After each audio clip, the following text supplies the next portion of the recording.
첫 시간에 나왔습니다. 우리가 주님의 눈에서 은혜를 찾고 그 은혜 가운데서 주의 영이 함께 하시는 가운데 항상 자유가 있고 평강을 누리다가 주님을 평강 속에서 만날 수 있도록 도와주시옵소서. 아버지 하나님, 이곳에 있는 모든 이 교회 지체들 다 구별되게 하시고 정말 주님의 은혜 안에서 점점 평안함 가운데 자라가게 하시고, 몸은 세상에 살지만 저들의 영과 혼은 하나님의 나라 안에서 아버지 하나님 그 축복을 누리며 살 수 있도록 도와주옵소서. 이 아침에도 저에게 하늘문을 여시고 은혜를 내려주시며 주님의 음성을 들으며 주님의 영광을 말씀을 통하여 뵐 수 있도록 도와주옵소서. 우리 주 예수 그리스도의 이름으로 감사하며 기도합니다. 아멘. 출애굽기 33장 오늘은 16절부터 보겠습니다. 나와 주의 백성이 주의 목전에서 은혜를 입은 것을 무엇으로 알리이까? 주께서 우리와 함께 가시는 것이 아니니까? 그것으로 우리 즉 나와 주의 백성이 지면에 있는 모든 백성들로부터 구별되나이다 하니, 주께서 모세에게 말씀하시기를 네가 말한 이 일도 내가 행하리니 이는 네가 내 목전에서 은혜를 입었고 내가 지명하여 너를 알미니라 하시니라. 모세가 말하기를 내가 주께 간구하오니 주의 영광을 내게 보여주소서 하니, 주께서 말씀하시기를 내가 나의 모든 선함을 네 앞에 지나가게 할 것이며 내가 네 앞에 주의 이름을 선포하리라. 나는 은혜를 베풀 자에게 은혜를 베풀고 자비를 보일 자에게 자비를 보이리라 하시니라. 또 주께서 말씀하시기를 네가 내 얼굴을 볼 수 없으니 이는 나를 보고서 살 자가 아무도 없음이니라 하시고, 주께서 말씀하시기를 보라 내 옆에 한 곳이 있으니 너는 한 바위 위에 설지니라. 내 영광이 지날 동안 내가 너를 그 바위 틈에 넣어서 내가 지날 동안 내 손으로 너를 덮으리니 내 손을 거두면 네가 내 뒷부분을 볼 것이나 내 얼굴은 보지 못하리라 하시니라. 13절에 주님의 길을 보여달라고 그랬습니다. 그러더니 이제는 주님이 응답하시니까 주의 영광을 보여달라고 합니다. 이 모세는 주님과 가까이 가면 갈수록 주님을 더 가까이 뵙기를 원했습니다. 옛날 야곱이 고통 가운데서 주의 천사와 함께 있을 때 그를 축복해달라고 간구를 했죠. 축복하지 않으면 못 간다고 그랬습니다. 이런 마치 사랑을 받는 자녀가 부모에게 더 많은 것을 구하는 것처럼 이 모세는 지금 하나님의 은혜를 참 깊이 구하고 있는 것을 봅니다. 요즘도 마찬가지죠. 하나님의 말씀을 사모하며 참 꿀처럼 먹는 사람이 있는가 하면 싫어하는 사람이 있습니다. 먹는 사람은 더 먹죠. 그래서 달란트 비유도 그렇고 문화 비유도 그렇고 있는 자는 더 가지고 있어 더 풍성하게 된다. 이게 하나님의 뜻이라고 그랬습니다. 세상 사람들은 부족한 사람 누구 좀 먹고 놀아도 불쌍하니까 거기에 채워주는 게 사람의 생각이지만, 하나님은 은혜를 원하는 사람에게 더 주지 원하지 않는 사람은 그대로 내버려 둡니다. 그래서 다니엘서 12장에도 그랬고 요한계시록 22장에도 그렇고 의로운 자는 의롭게 내버려 두고 불의한 자는 그냥 더럽게 내버려 두라고 그랬습니다. 왜 그렇습니까? 자신의 의지로 하나님을 찾지 않는 사람은 하나님께서는 상관을 하지 않습니다. 왜? 이미 다 모든 걸 주셨기 때문에. 그걸 받기를 거부하는 사람은 하나님께서 도저히 방법이 없는 거죠. 이게 우리가 하나님의 성품을 잘 알아야 됩니다. 하나님은 은혜의 하나님입니다. 우리에게 은혜를 다 주셨습니다. 그래서 다 주셨기 때문에 그거 받지 않는 사람은 어쩔 도리가 없는 거예요. 네? 하나님의 은혜를 누구에겐 주고 누구에겐 안 준 게 아니라 이미 십자가에서 다 주셨습니다. 죄와 사망과 모든 저주로부터, 지옥 불못으로부터 완전히 구원해 줬습니다. 그렇기 때문에 이걸 믿지 않는 것이 바로 신성모독죄죠. 그래서 예수를 믿지 않는 게 바로 죄입니다. 근데 사실 모세는 하나님의 목전에서 은혜를 찾았죠. 그런데 또 계속 은혜를 찾고자 합니다. 그래서 히브리서 4장 16절 보면은 이 은혜에 대한 말씀이 나오는데 사도 바울의 심정이 나옵니다. 그러므로 우리가 은혜의 보호자로 담대히 나아가자. 이는 우리가 자비를 얻고 필요한 때에 도우시는 은혜를 발견하기 위함이라. 우리는 담대하게 예수의 피를 의지하고 담대하게, 염치가 없어도 예수의 피를 의지하고 나가는 거지요. 우리의 모습 보고 나가는 게 아닙니다. 이게 담대하는 거는 주님의 보혈 때문에 담대한 거지 내가 뭐 한 것 때문에 담대한 게 아니죠. 이게 주의 보혈 흐르는데 빨리 뛰어나간다고 그랬습니다. 사실 모세가 깨달은 게 있습니다. 하나님의 함께 하심이 없다면 앞에 있는 그 전쟁들, 이방인들과 싸워야 되는데 아무 소망이 없다는 거죠. 그런데 여호수아는 그것을 알고 있었어요. 그래서 그는 항상 성막에 머물렀습니다. 그래서 출애굽기 40장 35절로 37절 보면 구름기둥이 나오는데, 그래서 모세의 요청대로 구름기둥으로 계속 그들을 인도했습니다. 지켜줬다 이거죠. 이 바로 구름기둥은 참 앞으로 오실 성령님, 위로자 성령님, 거기에 대한 예표고, 사도 바울은 고린도후서 3장 17절에 증거했죠. 이제 그 영은 주시니 주의 영이 계신 곳에는 자유가 있느니라. 자유가 있느니라. 성령이 있는 곳에 자유가 있다. 그렇기 때문에 여기 16절에 보게 되면은 그것으로 우리 즉 나와 주의 백성이 지면에 있는 모든 백성들로부터 구별되나이다. 구별되나이다. 구별, 성별되는 거죠. 구별에 대해서 하나님의 능력이 들어가는 거죠. 은혜와 마찬가지로 하나님의 임재하고 연관이 있죠. 하나님이 임재할 때 구별이 되는 거예요. 하나님 임재하에 있는 사람이 있고 임재를 떠난 사람들이 있습니다. 그렇기 때문에 광야에서도 그 구름기둥을 계속 따라가야 됐죠. 옆에는 정갈과 뱀들이 우글거렸습니다. 마찬가지죠. 하나님의 임재가 있는 하나님의 말씀 안에 굳건히 거할 때 우린 자유가 있습니다. 자유라는 것은 죄로부터 자유고 모든 것을 자유다. 이게 참 영적인 자유를, 이게 바로 하나님의 나라를 누리는 거죠. 이 땅에 사는 동안에. 사실 여기 모세가 하나님의 영광을 보여달라고 그랬습니다. 근데 사실 이 모세는 이전에 하나님의 영광을 봤죠. 19장 21절 보게 되면은 19장 21절 봐도 거기 보면은 영광을 본 장면이 나오죠. 주께서 모세에게 말씀하시기를 내려가서 백성에게 당부하라. 그들이 주를 버리고 뛰쳐나오지 않게 하라. 그러다가 그들 중 많은 자가 죽을까 하노라. 이 모세는 주님을 보고 있었죠. 거기 보고 있었어요. 그래서 또 보여달라고 그러는 거예요. 16장 7절에 봐도 16장 7절에 봐도 또 그런 말씀이 나오는데, 아침이면 너희가 주의 영광을 보리니 이는 주께 대하여 하는 너의 불평을 그가 들으셨습니다. 우리가 무엇이기에 너희가 우리를 대적하여 불평하느냐. 아침이면은 주의 영광을 봤어요. 모세가 아침마다 주님의 영광을 봤어요. 백성은 못 봤습니다.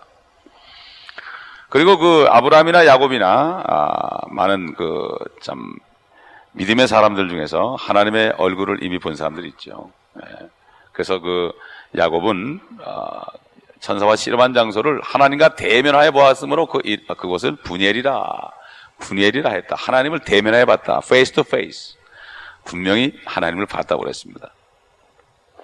또 24장 10절에 봐도 그 장로들은 특별히 하나님의 영광을 봤죠. 24장 10절 보면 이스라엘의 하나님을 보니 그분 아래는 마치 사파이어 돌로 포장한 것 같고 그 청명함은 하늘의 본체 같더라. 주께서 이스라엘 자손의 귀족들 위에 손을 대지 아니하셨으며 그들은 또한 하나님을 보며 먹고 마시더라. 하나님 봤어요. 장로들도 봤어요. 네?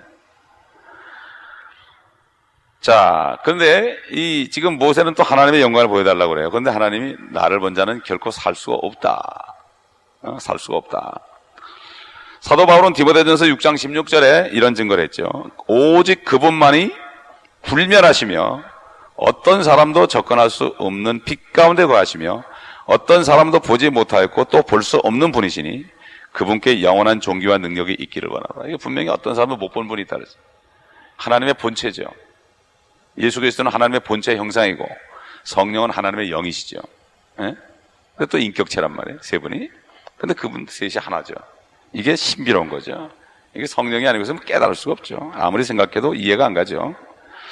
그렇기 때문에 하나님께서 사람을 하나님의 형상대로 만들 때 혼을 만들고 영을 만들고 몸을 만들었죠. 이건 바로 혼은 하나님의 본체이신 아버지에 해당되고, 그 다음에 영은 바로 성령에 해당되고, 몸은 바로 그 본체의 형상이신 예수 그리스도, 사람도 삼위일체로 만들었죠. 그러나 죄 때문에 영이 죽었고 혼이 파멸 속에 있기 때문에 육신 덩어리만 남아서 하나님의 형상을 잃어버린 거죠. 그래서 하나님께서는 그 형상을 다시 회복시키셔서 하나님의 자녀들로 다시 삼기 위해서 이 땅에 죄를 제거하러 오신 거죠. 모든 문제가 죄이기 때문에. 그렇기 때문에 여기 지금 네가 나를 보는 날에는 죽을 것이다. 못 본다는 얘기예요. 근데 지난번에 본 게 뭡니까? 여기서 보면 우리가 성경을 통해서 참 하나님의 영광이 무언가, 하나님의 영광이 뭔가. 고린도후서 3장 18절 보게 되면은, 고린도후서 3장 18절 보게 되면 이런 말씀이 나오죠. 그러나 유리를 통해서 보는 것 같이 수건을 벗은 얼굴로 주의 영광을 보는 우리 모두는 주의 영으로 말미암은 것 같이 영광에서 영광에 이르는 똑같은 형상으로 변모되느니라. 똑같은 누구와? 영광 받으신 주님과 함께 똑같은 형상이다. 그리고 주님께서도 마지막 기도, 요한복음 17장 마지막 기도 하실 때 이런 말씀을 했죠. 17장 24절 보면, 아버지여 내가 바라오니 아버지께서 내게 주신 그들도 내가 있는 곳에 나와 함께 있게 하셔서 그들로 아버지께서 내게 주신 나의 영광을 보게 하소서. 이는 아버지께서 세상의 기초가 놓이기 전부터 나를 사랑하셨기 때문이니이다. 이렇게 얘기했죠. 영광. 그 예수 그리스도가 오실 때 영광의 주님이라고 그러죠. 영광. 성경의 영광 그런 것은 바로 예수 그리스도께서 재림하시는 것을 영광이라. 영광 받으러 오신다. 이렇게 얘기합니다. 자, 그런데 여기 하나님께서 모세에게 뭐라는가 하면은, 보라 내 옆에 21절, 한 곳이 있으니 너는 한 바위 위에 설지니라. 바위. 사도 바울은 반석, 바위는 바로 예수 그리스도시다 그러죠. 그래서 너를 그 바위 틈에 넣어서 내가 지날 동안 내 손으로 덮을 것이다. 바위 틈에 넣는다. 바로 예수 그리스도는 하나님의 영광이죠. 비록 그가 육신으로 나타났을 때는 천사보다 조금 낮게 지음을 받았습니다. 히브리서 2장 7절에 나옵니다. 천사보다 조금 낮게 지음 받았지만 잠깐 동안 고난받으러 오신 주님이죠. 그러나 그는 천사가 아니죠. 하나님이시죠. 그래서 요한계시록 1장에 보게 되면은 주님이, 영광 받으신 주님이 나타났을 때 요한은 죽은 자처럼 엎드러졌다고 그랬어요. 옛날 다니엘도 그랬습니다. 죽은 자처럼 완전히 죽었었어요. 근데 주님이 안수하니까 살아났죠. 그렇기 때문에 여기 모세는 바로 앞으로 오실 메시아, 자기는 그림자처럼 이스라엘 민족을 죄로부터 그 이방으로부터 구원했지만 진짜 오실 주님 메시아, 그 영광을 보여달라 이렇게 한 거죠. 그렇기 때문에 바위 위에 서라, 바위 위에 서라, 바위 틈에 너를 감추겠다. 바위 틈이 뭡니까? 바로 우리 주 예수 그리스도 안에 아닙니까? 예수 안에서, 예수 안에서. 그렇기 때문에 우리가 예수 그리스도를 영접하면은 그 바위 같은 예수 그리스도 안에 들어가기 때문에 하나님의 영광을 봐도 죽질 않죠. 그러니까 우리가 기도할 수 있는 거죠. 우리가 받은 이게 얼마나 축복인지 모릅니다. 그러므로 구약 시대와 신약 시대의 차이점이 바로 그겁니다. 피를 흘리기 전과 피 흘린 후와 다른 점이 바로 그거예요. 뿐만 아니라 신약 시대에 예수 그리스도를 믿고 그 안에 들어간 사람들은 그와 똑같이 변화된다. 그러니까 고린도서 3장 18절도 있죠. 빌립보 3장에도 있죠. 요한 1서 3장에도 있죠. 우리가 그와 똑같이 변할 것이다. 이게 얼마나 큰 소망인지 모릅니다. 그의 영광을 볼 뿐 아니라 그처럼 영광스럽게 될 것이다. 그래서 사도 바울이 우리가 지금 받는 고난이 앞으로 받을 영광과 좋게 비교할 수 없도다. 예수 그리스도는 죽기까지 순종하셨지만은 우리는 그렇게까지는 순종 안 하고 내 십자가만 지고 갈지라도 주님이 받으신 영광을 우리가 받는다. 주님하고 똑같은 형상으로 변화되니까. 그러므로 이게 얼마나 큰 축복인지 모릅니다. 모세는 성육신하기 전에 주 예수 그리스도를 볼 수 있는 특권을 허락받았다. 이런 얘기죠. 그렇기 때문에 바로 아까 얘기한 대로 계시록 1장 16절에 있는 바로 영광 받으시고 부활하신 그리스도를 그는 본 거죠. 요한계시록의 사도 요한과 또 출애굽기의 모세. 우리는 깊이 기도할 때 성령 안에서 하나님 아버지의 깊은 것까지도 통달한다. 이런 특권을 줬습니다. 하나님 아버지 본체이신 아버지의 생각이 무엇가 있는지, 하나님께서 나에 대해서 어떤 생각을 하는지, 이 천지 만물에 대해서 어떤 생각을 하시는지 하나님의 깊은 것까지도 통달하게 하는 이 영광을 보여주는 거예요. 깊은 기도를 해야 돼요. 그래서 사람들이 깊은 기도를 안 해요. 깊은 기도를 안 하기 때문에 영광을 못 보는 거예요. 인내가 없어요. 육신 덩어리 때문에. 육신과 싸워야 돼, 기도하려면. 그래서 1시간 정도 지나면 막 들어가기 시작하는 거예요. 그걸 못 넘기니까 다 그냥 일어나는 거예요. 그렇기 때문에 이 육신 덩어리를 뚫고 들어가서 우리 영 안에 있는 주님을 만나요. 가까이, 멀고도 가깝습니다. 우리 육신이 가리면 멀고 육신을 뚫고 지나가면 가깝고 그 다음부터 주님의 음성이 들리기 시작합니다. 오늘 아침에 무릎 꿇는데 주님이 내 안에서 그래요. 야, 한 가지 운동을 해라. 9시에 자기 운동을 해라. 9시에 자면 4시에 일어나도 7시간 잘 거 아니냐? 9시 자기 운동을 해라. 알았습니다, 아버지. 그랬어요. 이번 주일날 선포하려고 그래. 9시에 자기 운동. 괜히 쓸데없이 늦게 자니까 그렇지. 9시에 자면 10시, 11시, 12시, 1시, 2시, 3시, 4시, 4시면 일어나잖아. 잠 충분히 자고 아침부터 말씀 듣고 기도하면 얼마나 좋아요. 되게 늦게 자가지고 그런 거에 잠이 부족한 거지. 일찍 9시에 딱 잠자리에 들면은 얼마나 딴 잠을 자고 말이죠. 저녁 일찍 먹고 말이죠. 그렇게 하면 얼마나 좋겠습니까? 문제는 다 내가 안 해서 그러는 거예요. 9시에 자면은 4시부터 세상 사람도 말이죠. 부지런한 사람들은 꼭 그렇게 미국 사람들 그런다. 새벽기도 안 나오는 사람도 그런단 말이죠. 그러므로 우리는 우리 육신을 잘 다스리고 육신을 쳐서 복종시키고 너 9시에 자라! 복종시키고 이렇게 내가 육신을 가지고 놀아야지 육신에 우리가 지배를 받으면 영이신 하나님의 영광을 죽을 때까지도 못 봅니다. 기도하겠습니다. 아버지 하나님 감사합니다. 오늘 아침에도 우리에게 주신 은혜를 다시 한번 깨닫게 하심을 감사합니다. 참 모세 한 사람만 그렇게 애타도록 주님을 보기를 원했습니다. 그러나 우리는 주님이 우리 안에 계시니 이 얼마나 큰 축복입니까? 그 주님이 흘리신 피 때문에 우리를 보지 아니하시고 그 우리의 모든 죄를 대속하신 그 보혈을 보시고 우리가 간구할 때마다 말씀하시는 주님. 그러나 우리가 육체 안에 살면서 육신을 쳐서 복종시키며 아말렉 같은 육신을 쳐서 복종시키며 아말렉을 영원히 멸하시는 주님처럼 우리도 이 육신을 영원히 멸해버리고 아버지 쳐서 복종시키는 저희가 될 수 있도록 아버지 하나님 이 성도 우리 성도들이 깨울 수 있도록 기도해 주시옵소서. 아버지 하나님 지혜로운 자들이 되게 하십시오. 이 땅에 사는 동안에 자유를 누리다가 주님 만나게 앞서서 육신의 종이 되지 않게 해 주시옵소서. 예수 그리스도의